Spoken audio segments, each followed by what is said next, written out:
All right, welcome to February. Yesterday was Groundhog Day, and apparently he saw his shadow, which means 6 more weeks of winter. Since we're all limiting our exposure, I guess that's not all bad, but additional sunshine would sure be nice. Hey, maybe we'll all be lucky and a rodent won't be very accurate in predicting long-range weather patterns. You never know. But nearly a year ago, we had a webinar on this very platform to discuss recent voting outcomes of the 2021 International Energy Conservation Code, or IECC. At that time, it was stated that local and state officials overwhelmingly voted to boost building efficiency in the Model Energy Code by an estimated 12 to 17%. But fast forward to present day, and my, how things have taken a turn. Now, we're talking about appeals, possible procedural changes, stripping ICC governmental voting members of their votes, congressional inquiries. What in the world happened? And more importantly, why is this happening? To sort all this out, we needed not one presenter, but an entire panel of code experts. We're going to start with Amy Boyce. She is the Institute for Market Transformation's Associate Director of Codes and Technical Strategy. As such, she develops and deploys local, state, and national level strategies to achieve broad-scale transformation through codes and building technology. Amy's extensive experience includes the role of Director of Engineering at Green Generation Solutions, where she led a team in performing energy audits and designing solutions for energy and cost savings for a variety of commercial buildings. Prior to that, Amy worked as a mechanical engineer and served as the technical specialist for all energy-related credits in the lead department at the U.S. Green Building Council. Amy earned her MBA from Georgetown University and holds a Bachelor of Science in Mechanical Engineering from Penn State University. She's a licensed engineer, certified energy manager, and a lead AP. Following Amy, we'll hear from Jennifer Taylor of the Nevada State Energy Office. She is their Deputy Director of Intergovernmental Relations. Now, just 2 years ago, she was appointed to support the governor's vision for Nevada's clean energy leadership and innovation. In 2016, she served as Vice Chair for the Clean Energy Sources Technical Advisory Committee of the New Energy Industry Task Force, providing recommendations to revise Nevada's integrated resource planning to reduce customer exposure to fossil fuel price volatility and potential costs of carbon. She was appointed as chair of the Working Group on Innovation and Technology in the Renewable Energy Development. She has also served on the Las Vegas City Manager's Energy Advisory Committee and as Executive Director for the Clean Energy Project. She holds law licenses in Nevada, Washington, California, and Texas. And finally, we have a longtime friend of the program, Bill Fay.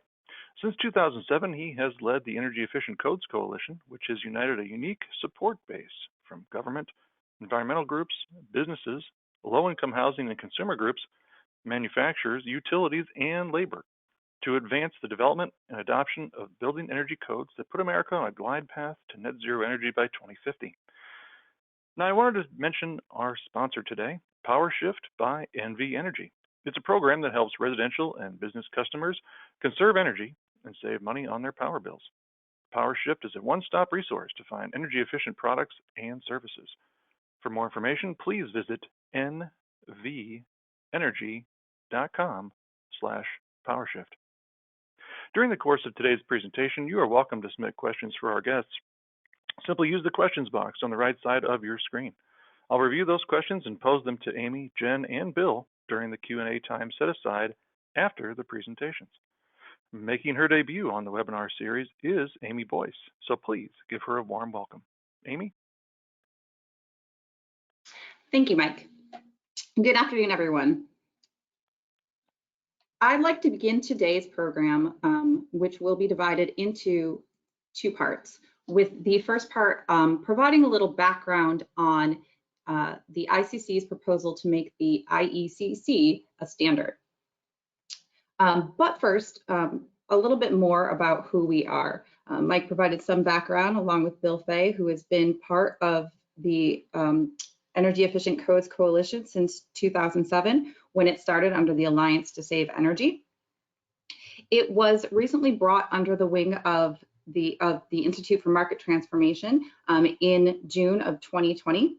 And I serve as the executive director, and Bill Fay is the coalition director.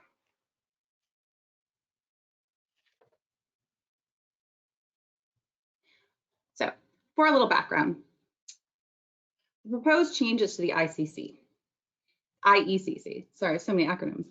This past November, the International Code Council Committee on the Long-Term Code Development Process, which is a mouthful, often referred to as the Blue Ribbon Committee, passed a motion to recommend to the Board of Directors that the energy standard replace the IECC and Chapter 11 of the IRC. So what does that really mean? Well, let's start where it began.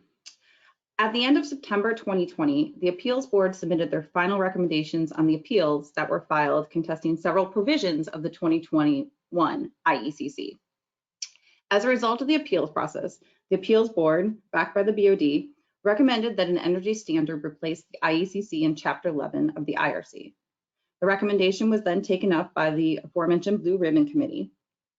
The committee's structural working group discussed the topic on a November 10th call, with a full committee call on November 20th.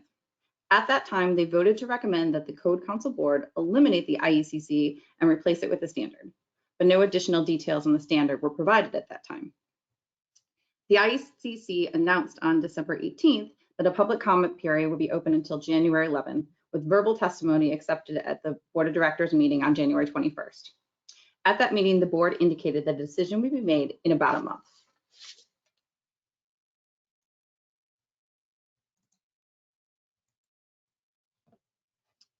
Standards are not necessarily less efficient or progressive on their own, but the circumstances under which this recommendation was made do raise some concerns. The energy code / standard would be decided by a committee and not by the vote of the governmental members, because standards do not go through that voting process. All other I-codes would continue to be developed through the governmental consensus process that, per ICC, leaves the final determination of the code provisions in the hands of public safety officials who, with no vested financial interest, can legitimately represent the public interest.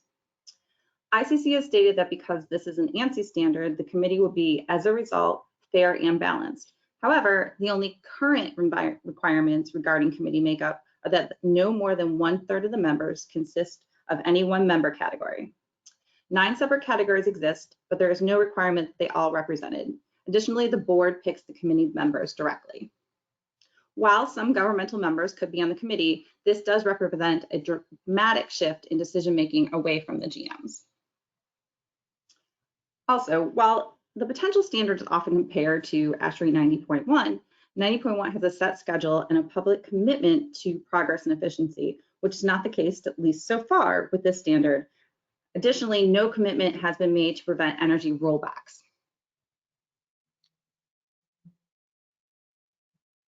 This change has also taken place over a short time frame with limited input from the governmental members. Minimal public notice was provided about the standard, and the public comment period was limited to 3 weeks over the winter holidays. It did not take advantage of the existing systems in place, which could have been utilized to collect feedback. As said, EECC's primary goal is to maintain improvements in energy efficiency within the code, a goal that aligns with many of the governmental members who have participated in the voting process. Proponents of this change have generally and historically voted against efficiency gains, which is another part of our concerns. So really, this comes down to a major question. What issue is being solved? As the discussion surrounding the potential move to the standard and elimination of the governmental member vote progressed, it was still not clear what issue is being solved. Standard proponents in the ICC have posed the following arguments in support of a standard. First, the topics included in the Energy Code require more technical discussion than currently allowed. But what makes the Energy Code more complicated than any of the others? And if more time and discussion is the issue, why does that mean that the voting process must change? Next, switching to a standard would prevent manipulation of the vote. The number of voters from individual jurisdictions has been raised as a concern, but why are more voters an issue? Previous to this last code cycle, all sides were advocating for more involvement from governmental members. Instead of asking why some areas have higher voter turnout, shouldn't we be asking why the others don't? On that same charge, overturning the proposals that were not approved in the hearings has been characterized as manipulation as well, which is a phrase that was used by proponents and appellants in the appeals process. But how can something that is expressly accounted for in the rules be a manipulation of those same rules? Code hearings are time-intensive and costly to attend. Many cities do not have the funds or the available time to send employees to the hearing in person. The online voting process provides a chance to get involved. Another point made was that the standard would allow for more consideration of cost effectiveness. During the appeals process, there were multiple occasions where proposals to the 2021 IECC were characterized as having over a 100-year payback. While our numbers don't agree with this, the bigger point is that simple payback is not the best way to measure value for new home buyers, as most finance their homes, yet get to enjoy reduced energy bills immediately. Simple payback also doesn't take into account ramifications of long-term environmental and climate effects or rising energy costs. Finally, switching to a standard will allow for quicker responses to new technologies in the effort to combat climate change. This argument did not appear until ICC's response to multiple letters submitted to the board when news first broke of the potential switch. Not only had it not been previously mentioned, it contradicts earlier arguments regarding being more deliberative or prioritizing cost effectiveness. Within that same response letter, 14 articles were cited as helping to inform the proposal. Within that list, none that advocated for a change to the voting process cited concerns over climate change. All others did.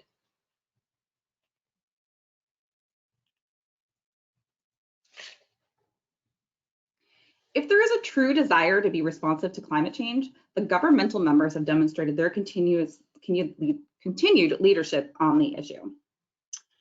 With the 2009 version of the IECC, with most margins exceeding 60%, ICC governmental member voting representatives approved the IECC Development Committee recommendations at the final action hearings in Minneapolis.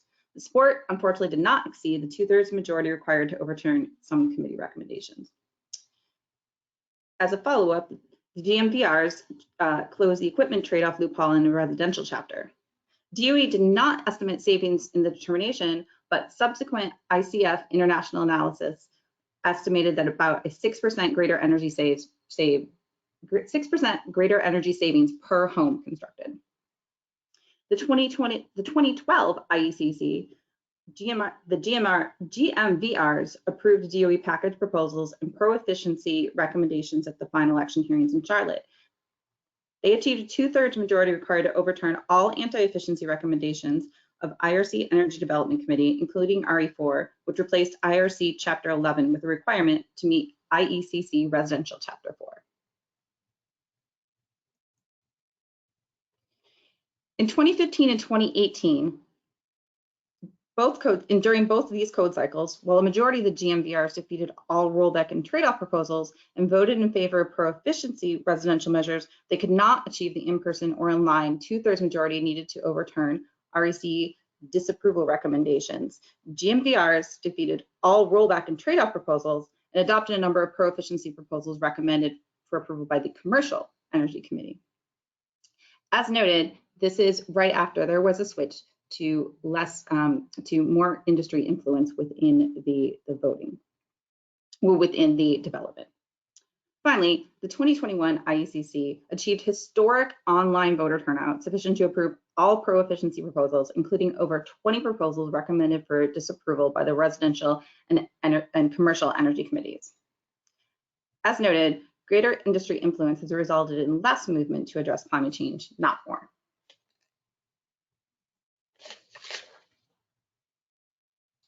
I'd like to walk through some of the aforementioned objections that have been occurring through the process to the 2021 IECC, as Mike mentioned in the introduction. Since the preliminary results of the online government consensus vote were first posted on December 19th, 2019, objections have been raised citing concerns over voter eligibility and voting irregularities. Prominent among the objectors were NHB and LBA. But the ICC Validation Committee and independent third-party auditors found no issues or irregularities. Then, appeals filed in the spring of 2020 that covered topics on the scope the topics of scope and intent, preemption, and multiple issues with the voting process were filed. Those that filed appeals were NHB, LBA, AGA, APGA, and AHRI. Of all these appeals, Only the one on scope and intent was actually sustained, though the proposals challenged under preemption were removed from the 2021 IECC. Again, no voting issues were found.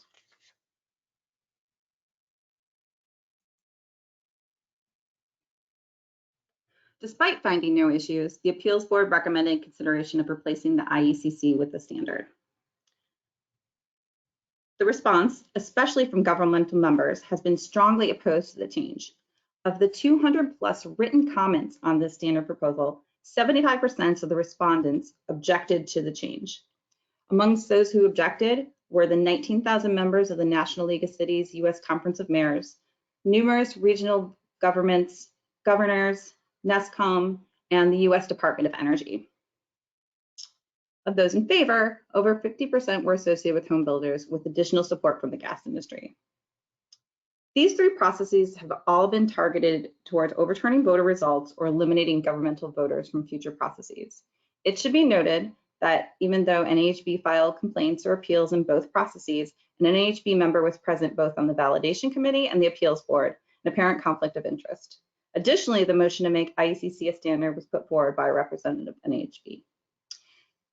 So just to note, this is not intended to target builders, but to bring attention to the influence and continuous presence the builders have had on the issue of voter legitimacy, which does happen to align with an opposition to efficiency gains. The home building industry may not be anti-efficiency per se, but they have demonstrated continued objections to any mandatory requirements, which are necessary to elevate the industry as a whole and in all areas.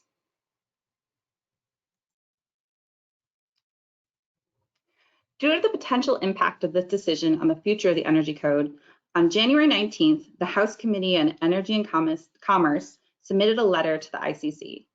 The letter states, through the MOU, NAHB, an industry trade group representing companies whose work is regulated by the codes, has reportedly blocked changes in building codes intended to make new homes more efficient, more energy efficient, and resilient to the impacts of a changing climate.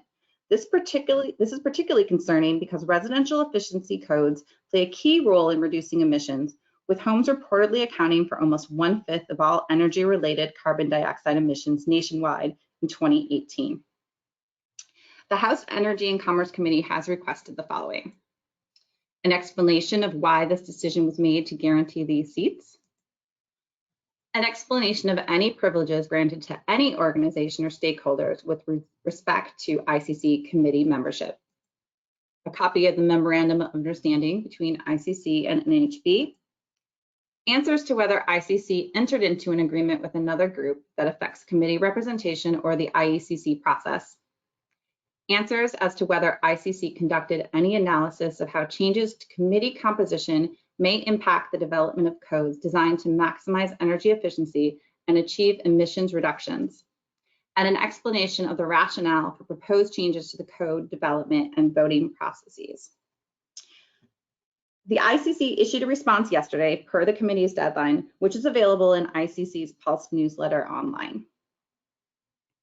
Whether or not builders have more influence than other groups is only part of the picture. Those advocating for the standard are not the same as those pushing for efficiency.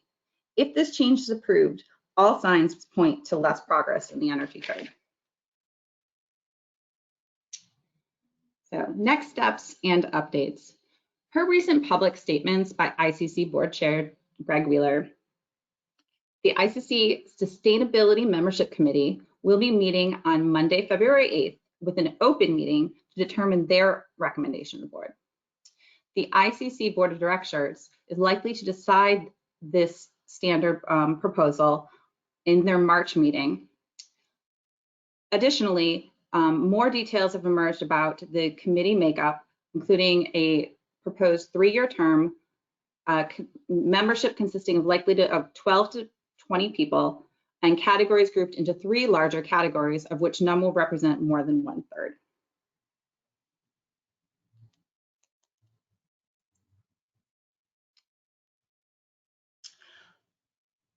That summarizes the background of where we have come so far. Over the last 2 decades, the IECC has been developed through voting by the same ICC governmental members who tailor, adopt, administer, and enforce it. Their role is not only vital to its content, but also their sense of ownership of the new code. Has ICC considered whether a standard created through a less inclusive process may weaken adoption rates? Jennifer Taylor will cover part 2, the governmental member perspective. Good morning. Thank you so much, Amy, for that background and for the introduction. And thanks to the Energy Efficient Codes Coalition and Green Builder Media for this event today. I really appreciate the opportunity to share Nevada's Governor's Office of Energy's perspectives, priorities, and participation in the IECC code development process. GOE is an engaged governmental member per the ICC bylaws. As you see in this definition up on the screen, a governmental member includes a governmental department engaged in the administration of regulations relating to the public health, safety, and welfare of its citizens, which is squarely within our office's work. We were proud to be part of the conference, to vote in person in Las Vegas in October, and to have our full complement of membership be able to vote online for a robust and innovative 2021 code. As Amy mentioned, GOE, and as I'll talk about in a little bit, the other Nevada officials that have opposed this proposed change have no vested financial interests and can legitimately represent the public interest in being able to vote for codes that will be adopted and then implemented by our departments and agencies.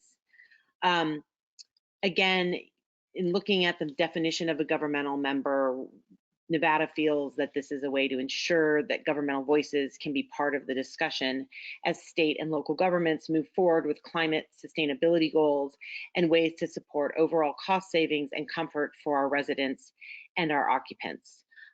All of our voting representatives are employees and officials actively engaged full-time in the administration, implementation, or enforcement of laws, ordinances, rules, or regulations, again, related to the health, safety, and welfare of Nevadans. And again, as the entities that then turn around and implement and administer these codes, our voices and our input are an important and critical part of this process.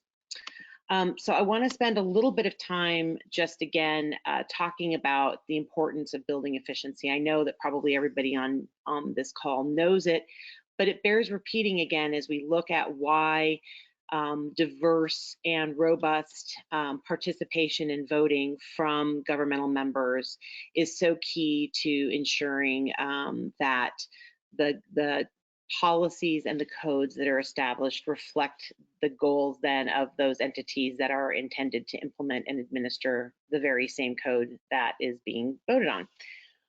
Amy mentioned the importance of codes to environmental goals. Well, first, let me back up and just say that the Nevada Governor's Office of Energy, under statute, adopts the most recent version of the IECC pursuant to, and then we've got the statutory code and statutory regulation and the administrative code on the screen. And that includes promulgating regulations and providing training on the new codes.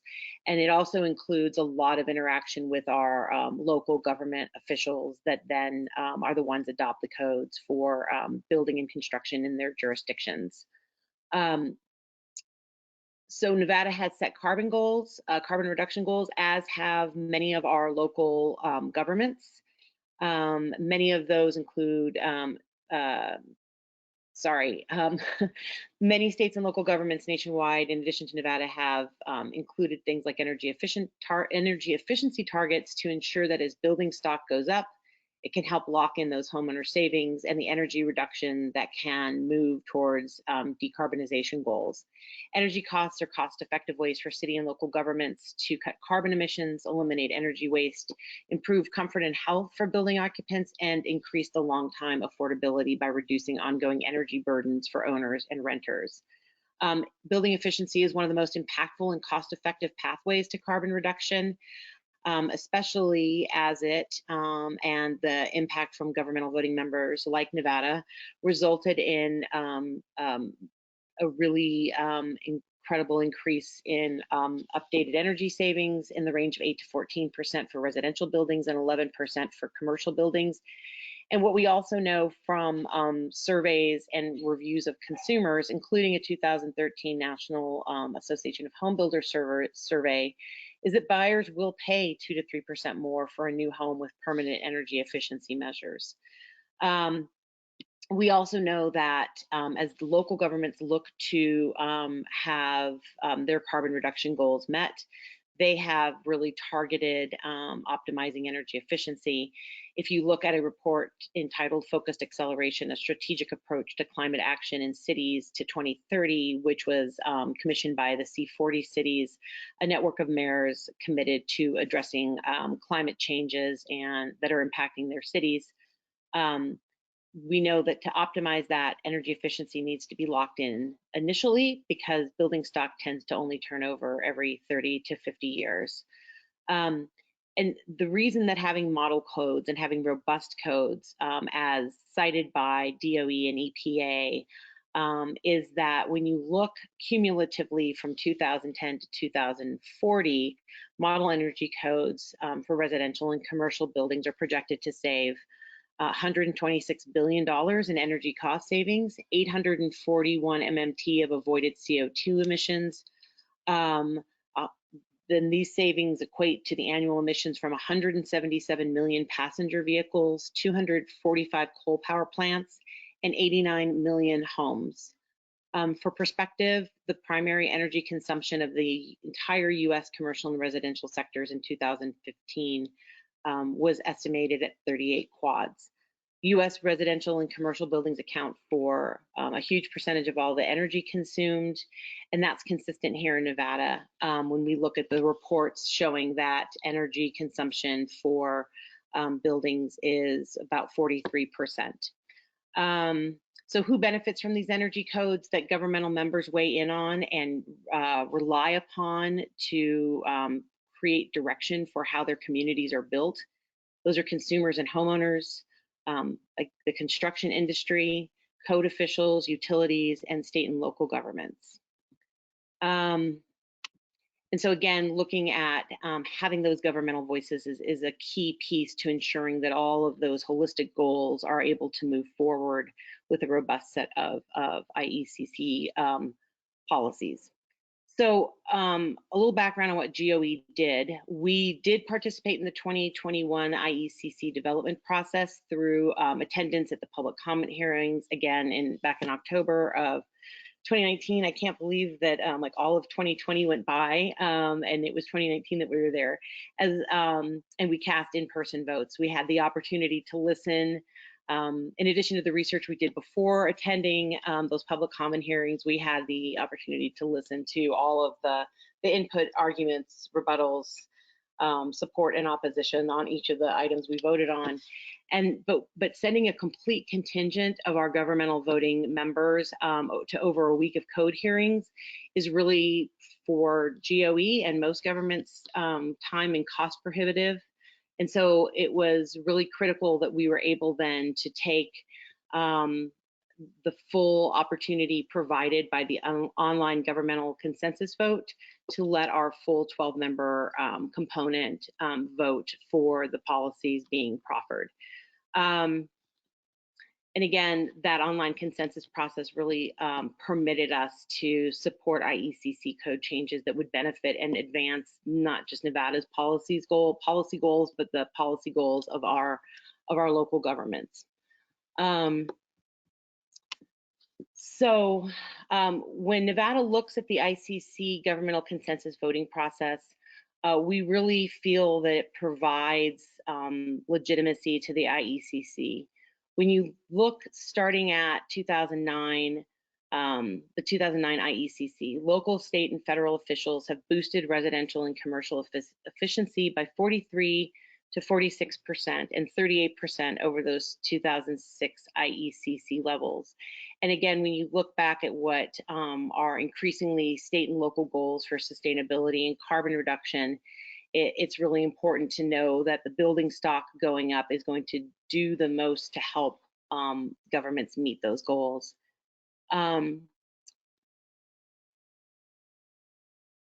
Voting by ICC's governmental members really has been an immense success. It's prevented rollbacks and efficiency tradeaways and allowed, again, codes and construction to innovate and advance.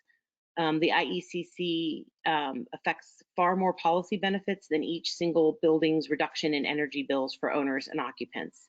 As such, it involves many more governmental officials in jurisdictional departments, agencies, and units beyond the traditional building inspection and fire safety offices, including those who administer power grids, low-income housing assistance programs, air quality, general services for governmental buildings, sustainability, and resiliency officers. So it wasn't just GOE that submitted opposition in January to the proposed standard, but when you, if you can move to the next slide, again, as the entity that adopts the most current IECC for the state of Nevada, GOE represents our entire population, but those traditional building officials also voiced concern and opposition to the proposed changes. The Southern Nevada building officials, which represent 75% of Nevada's population, you can see a quote not just from GOE's letter to ICC, but from the Southern Nevada building officials letter to ICC, and then a letter from Washoe County's building official to ICC. All expressing the types of concerns that that Amy discussed earlier. And when you look at between GOE, the Southern Nevada building officials in Washoe County, that is 90% roughly of the entire population of Nevada in consensus that this is not the best way to move forward with the development of the IECC and the opportunity for robust input and expertise from the very entities intended to implement and utilize the policies that they're voting on. Finally, when we think about what the proposal is for how governmental entities might have input going forward, taking away that online voting opportunity really does disenfranchise those governmental officials.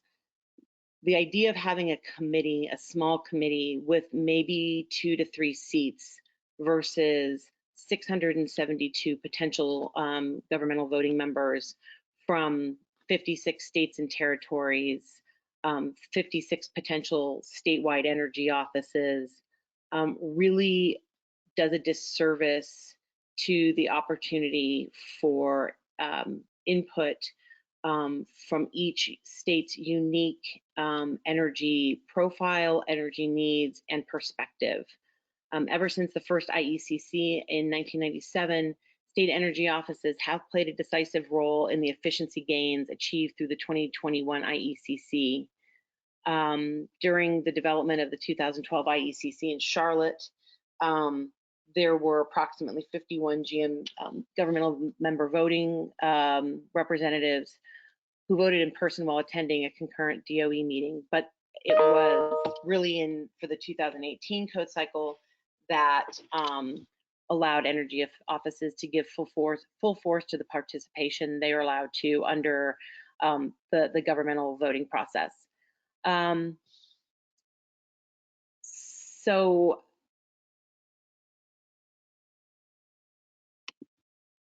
by eliminating governmental official voices on IECC updates, again, it will really limit the type of expertise and diverse input to really express and impact the needs of each state for its energy profile, its policy goals, and for meeting the needs of its communities and its citizens in a way that is done without any financial gain or interest, but really just, again, to move forward in the best way possible for the citizens of each state and for the policy goals of each state.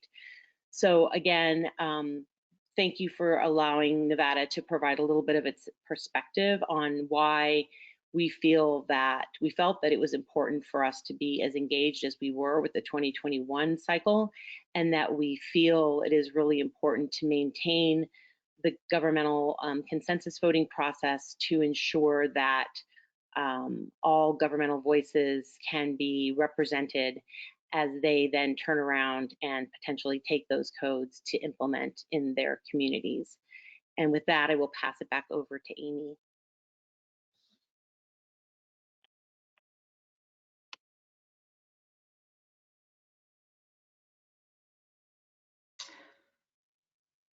Thanks, Jennifer. I think at this point, we are going to begin taking questions. Mike, is that correct? Will you be facilitating that? That is correct. So I wanted to make sure the audience knew to send in your questions now. We do already have a couple. Coming in from our friend Robbie out in Colorado. So his first question is that his understanding is that the proposal to make the IEC a standard was first made after the 2018 IECC development cycle. So not this one we're talking about, the 2021, we're talking about the previous one. So it seems like this has been talked about for a long time, and he's curious as to who first brought this up.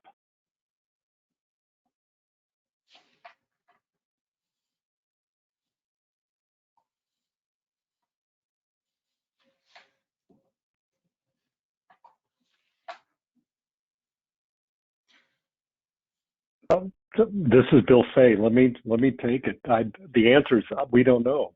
I heard that Chairman Wheeler had mentioned this at the Colorado Code Collaborative presentation the other day, but we certainly had not heard anything about anything serious, and it certainly was not something that ICC had published or had any notification that I'm aware of about. So we were as surprised as you were, Robbie, when we heard this.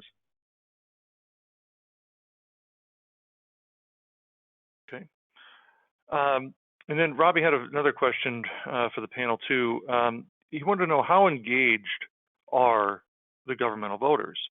In his eyes, it appears they just followed the EECC voter guide, and this led to some good proposals that had passed at both hearings to be voted down, as well as the opposite. And so he was wondering, how engaged are the governmental voters?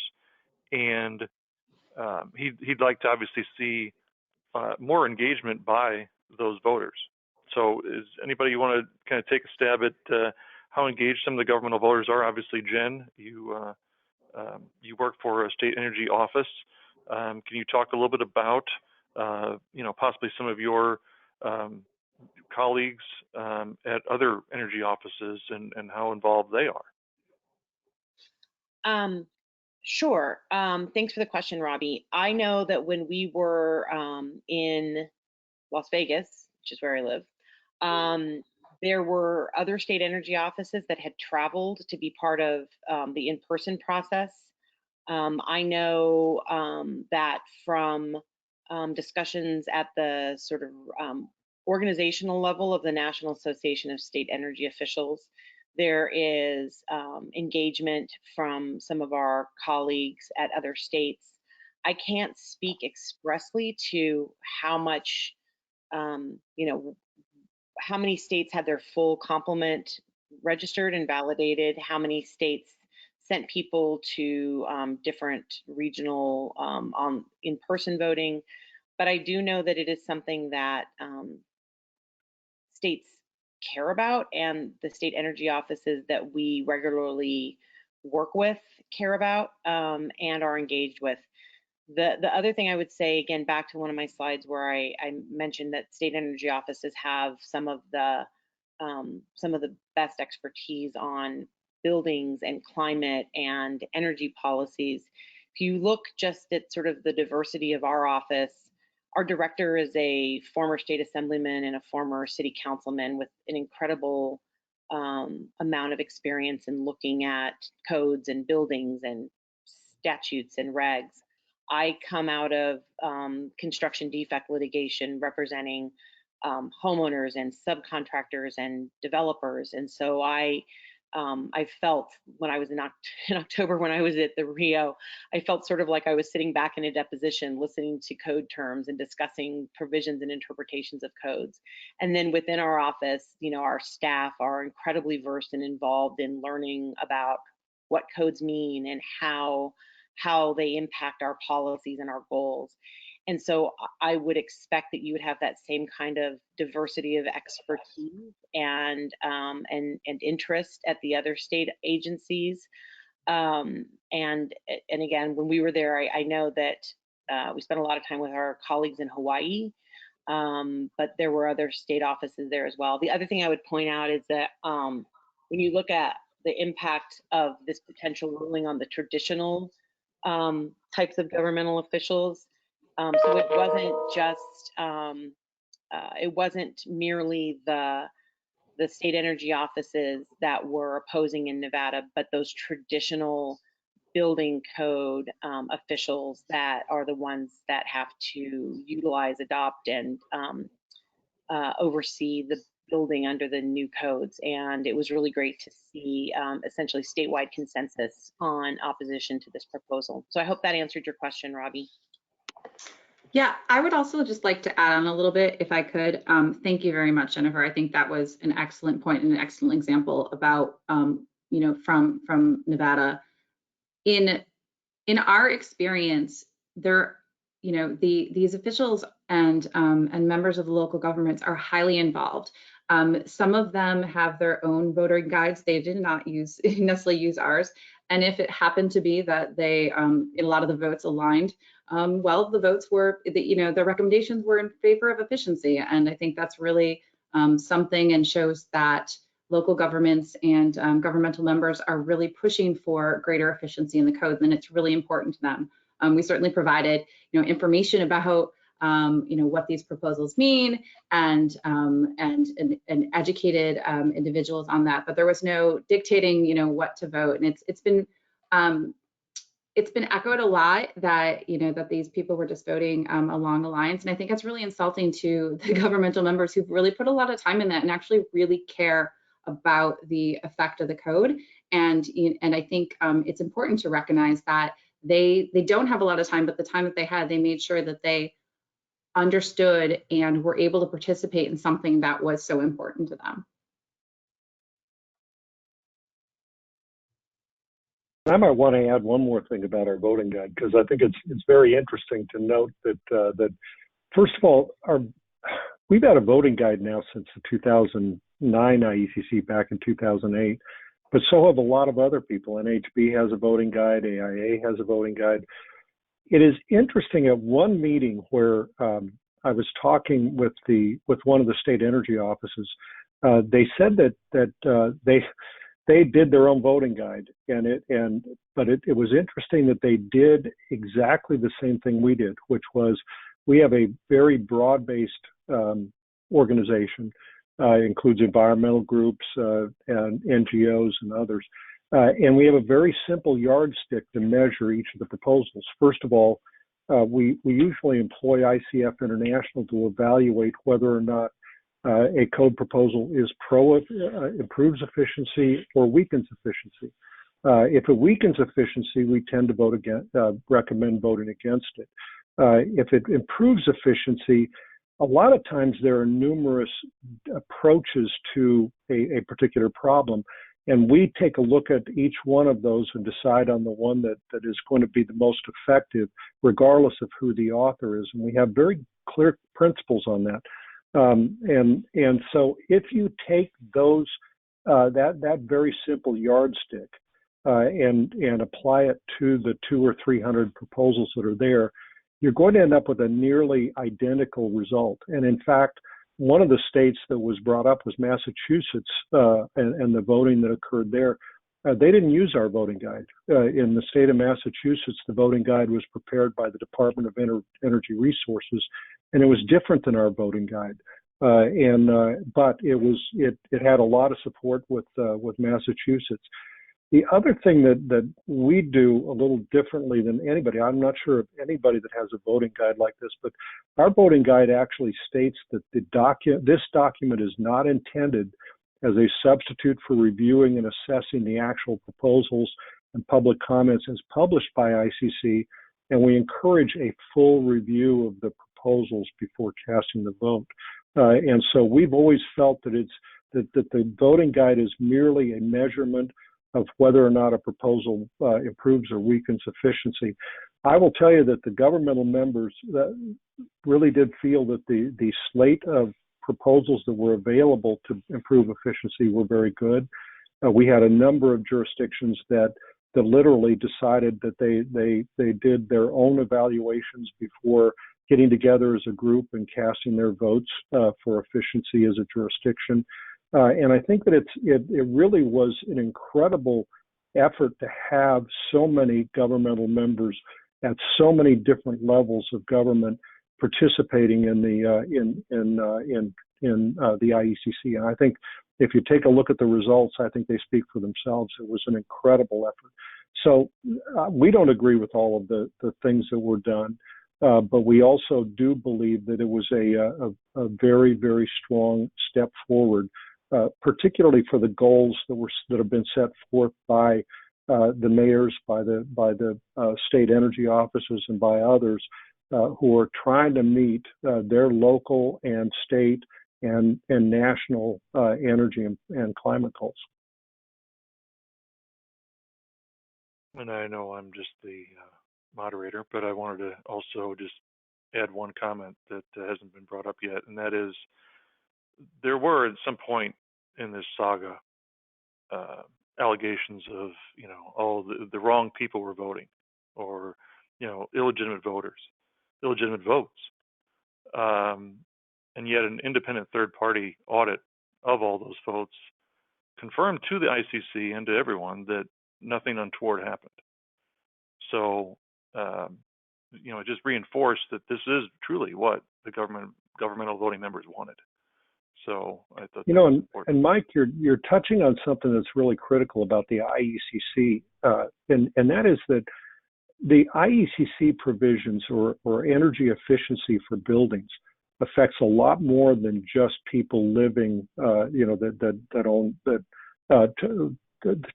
own homes, and it also addresses a lot more issues than just those issues involved in the property line of the building for which the code is designed. And so there were low-income housing departments, agencies, and units that joined ICC because the assistance payments that they give for low-income families to meet their energy is a big issue for them. And so they know, and a lot of low-income housing advocates have spoken to this before, that the leading reason for foreclosure for low-income families outside of losing your job is inability to pay energy bills, and that the highest cost of home ownership is for low-income families is energy, and that it consumes sometimes over 30% of the take-home pay of a low-income family. So this was interesting in that. There were departments, agencies, and units that joined ICC from the perspective of low-income housing. But in addition to that, we have sustainability offices. We have general accounting, general services departments that joined simply because governmental buildings tend to follow the IECC for new construction for governmental buildings. And a lot of jurisdictions have adopted laws that say that every governmental building is going to meet energy efficiency goals, and it's very easy for them to just take a look at the IECC as a guide as to how they should do that. So general services departments, agencies, and units were involved. So it wasn't just the traditional building official and fire official that were voting this time. What excited me a lot about the voting that took place is I know, for example, in a number of cities around and towns around the country, that the building official was working together with the sustainability office, working together with the low-income housing group, to try to talk to them about how, how to vote for a more efficient code. And I thought that was really a very exciting thing to see, that interplay within a jurisdiction. We had mayors very much involved, and they were going home and telling their jurisdictional departments, agencies, and units they wanted them to get involved.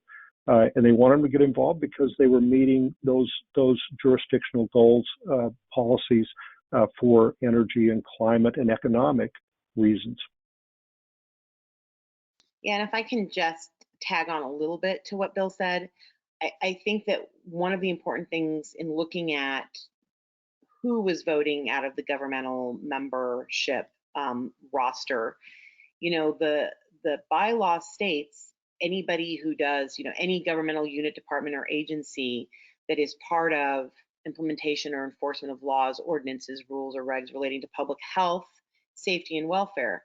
And as we look at the increasingly impactful effects of climate change on our cities, it's important to make sure that is being considered, and it's not sort of just the traditional, do you have fire stopping? Is the fenestration going to be proper? When we look at especially our impacted communities, there have been studies that have shown that where you have poverty, you have greater heat, and you have greater impacts on those communities, those disadvantaged communities from climate change. So in Las Vegas, the areas of our city that are the sort of designated as the poorest areas also are the ones that are suffering from the worst impacts of the heat, as Las Vegas continues to be noted as the fastest warming temperature or fastest warming city in the country.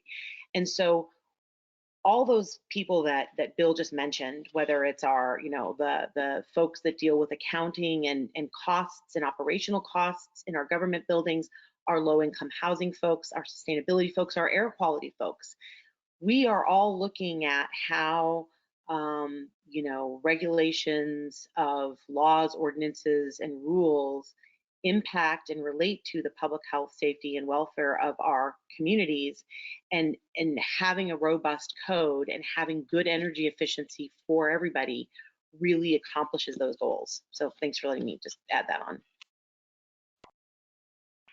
Well, we have a question that came in from Kelly Thomas, who is up in Oregon now, but used to be at the Nevada State Energy Office. And Kelly asks, ASHRAE 90.1 commercial is developed under an ANSI standards process.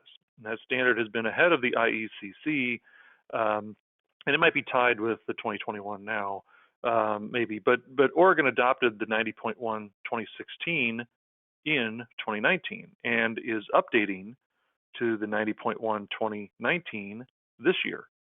And goes on to say, we are on the 90.1 Standards Committee and appreciate the process. Was wondering if someone knows the specific differences between the proposed IECC standard process versus the ongoing ASHRAE standard process that has been outlined.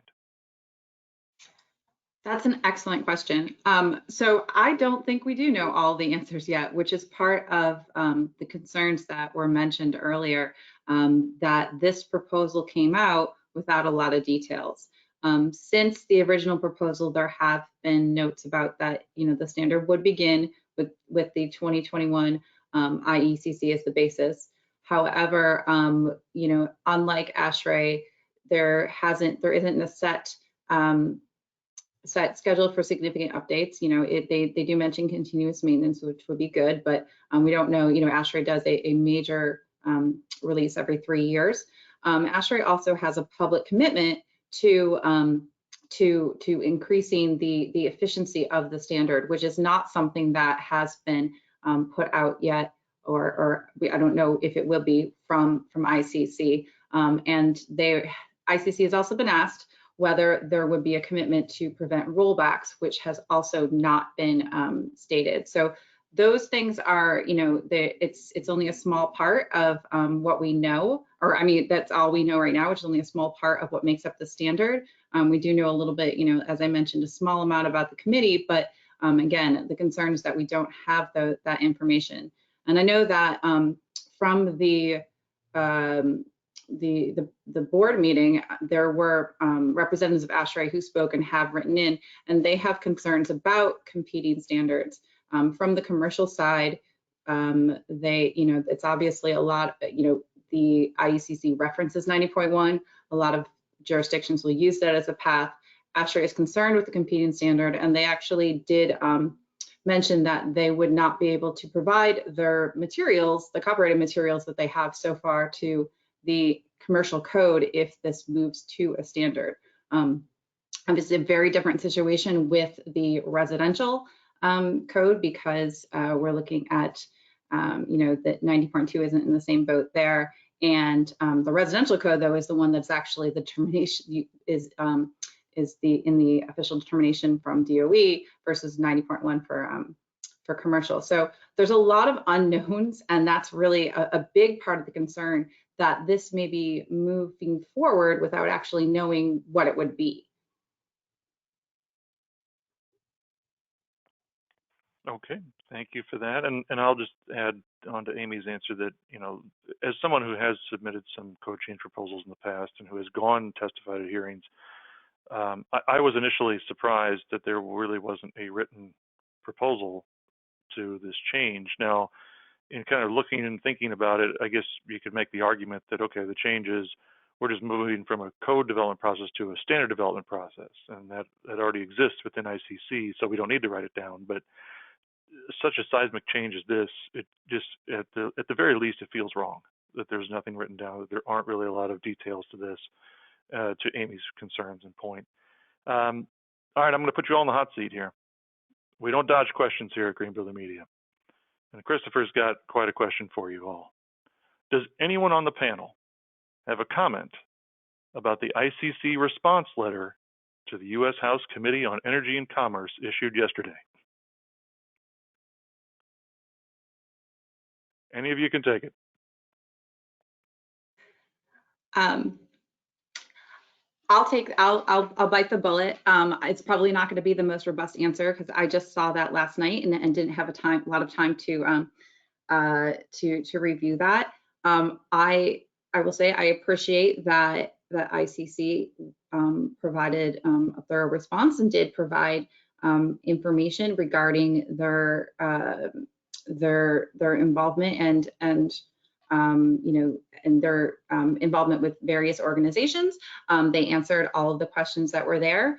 As I mentioned in the presentation, the letter is there for everyone's to review, and whether it relays or addresses anyone's concerns about that, that's up to the individual. So I won't pose my own opinion on that. But again, as I mentioned, I think it's not that is part of the story, and it is a concern, because I do still believe that there is there is some lopsided influence from some groups. But again, more than anything that's important is that I'm seeing the alignment of groups who support the standard are the same groups who've opposed efficiency. So whether they have undue influence or not, we're still seeing an alignment there, which means that I have a fear of what will happen with the code if it moves to a standard.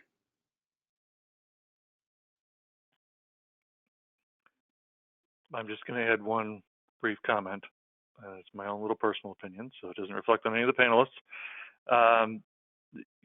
ICC talks a lot about their interest in transparency and an open process. And as somebody who, really got involved with code development in 2010, I appreciate that. Some schmo like me could go and give testimony and submit proposals, and that was great. And that's the beautiful thing about this, is anybody can give testimony. Anybody can submit a code change proposal.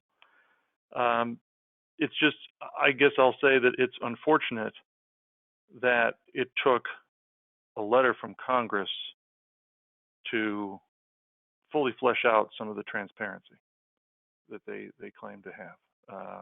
That it took this long for these kind of MOUs to be unveiled. Because I don't know how that quite squares up with transparency, but that's my personal opinion. Question coming in from Mark. Has the AIA taken a position on this, and where do they stand?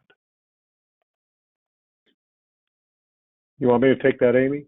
The answer is the AIA has been absolutely very supportive of the voting results that were cast.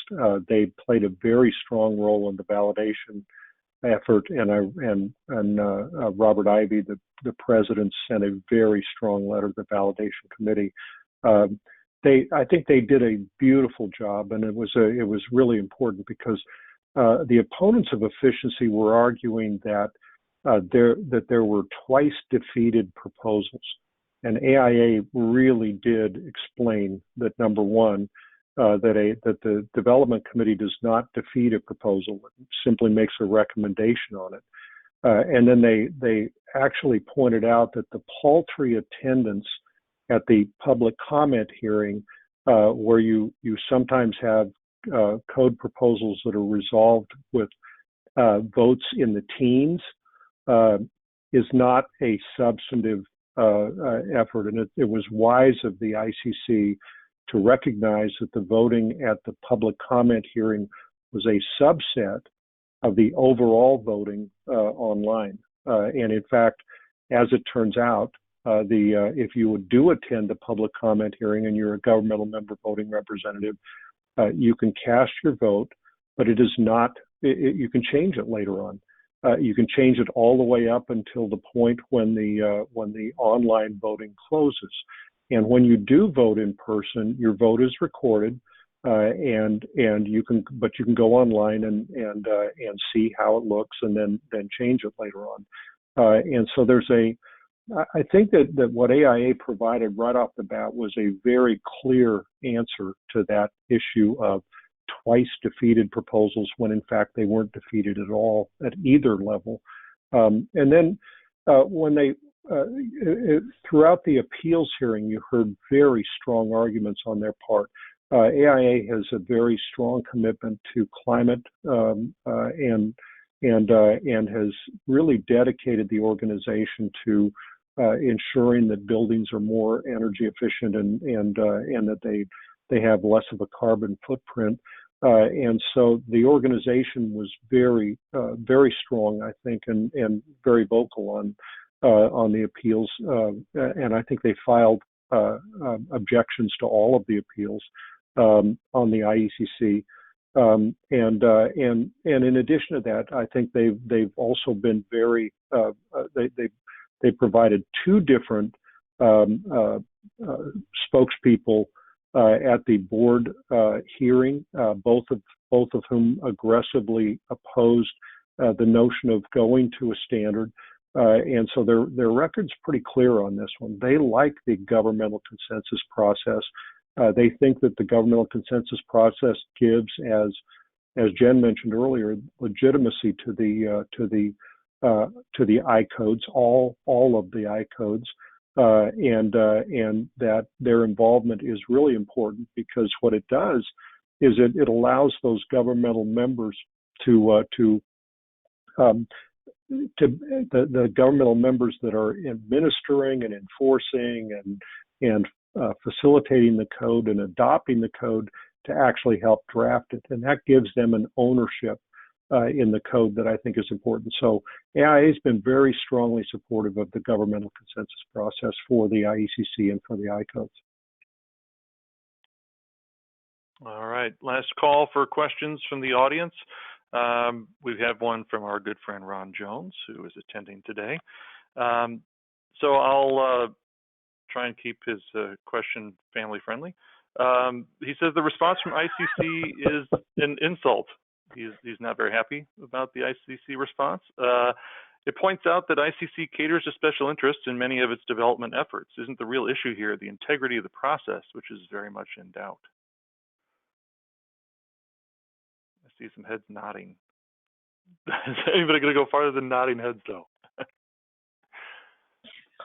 I would say that a lot of us are wondering why the ICC did this, and what we mean by that is that if you take a look at the success of the IECC, and incidentally, it's funny, on ICC Pulse, it literally and in the letter that they sent to Congress, they included a chart that we had put together in defense of the governmental consensus process. And what our point was is that if in fact ICC is correct and their stated goal of going to a standard is to address carbon emissions, I highly doubt that they're going to even begin to approach the improvement in carbon emissions and in energy efficiency and in grid stability and other issues that the governmental members have achieved, since the 2006 IECC. I mean, it's an incredible success story, and in fact, the only blip that we've had in that success story came after the bifurcation of the committee, and I think the 4 seats awarded to the National Association of Home Builders. So I do think that I think a lot of us are asking the question of why you feel that there's a reason to do this. And I think what DOE said was absolutely spot on when Jeremy Williams said, we haven't heard a plausible reason for this yet. And Amy pointed out how the reasoning has changed over ever since it was first proposed by the appeals board, and every time we turn around, there was another reason as to why they were doing this. So I strongly support the ICC. I strongly support the code development process, and particularly the governmental consensus process. But that would be my answer or my comment related to Ron's question. All right. Last chance for either Amy or Jen to chime in on that one. If you want to pass, that's okay. I understand. All right. That is the last question we have. I want to thank everybody for attending today and for sending in your questions as always. We love having you here. Jen, I know if you need to jump off because you are attending the NASIO conference virtually, we thank you for taking an hour out of your time today to join us and to contribute to this conversation.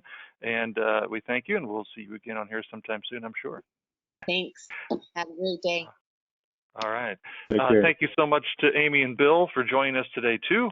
I also need to thank our audience for attending, asking those great questions. And I want to make sure to thank PowerShift by NV Energy one more time. As our codes move closer and closer to net zero, you may want to consider signing up for the brand new Housing 2.0 program, which is a wide-ranging engagement and education program offered by Green Builder Media, dedicated to optimizing the housing sector, based largely on Sam Rashkin's forthcoming book, Housing 2.0, A Builder Guide to Surviving Disruption. The program will empower building professionals with a special focus on production builders to design and construct higher performance, healthier, more sustainable homes at a fraction of the cost. To learn more, please visit www.greenbuildermedia.com/housing-2.0. Our next webinar will occur in 2 weeks on Wednesday, February 17th. We'll welcome back David Green to discuss net zero energy bills. I hope you'll join us at 2 p.m. Eastern Time for that presentation. Until then, have a great Valentine's Day next weekend, and we'll see you in 2 weeks. Take care, everyone.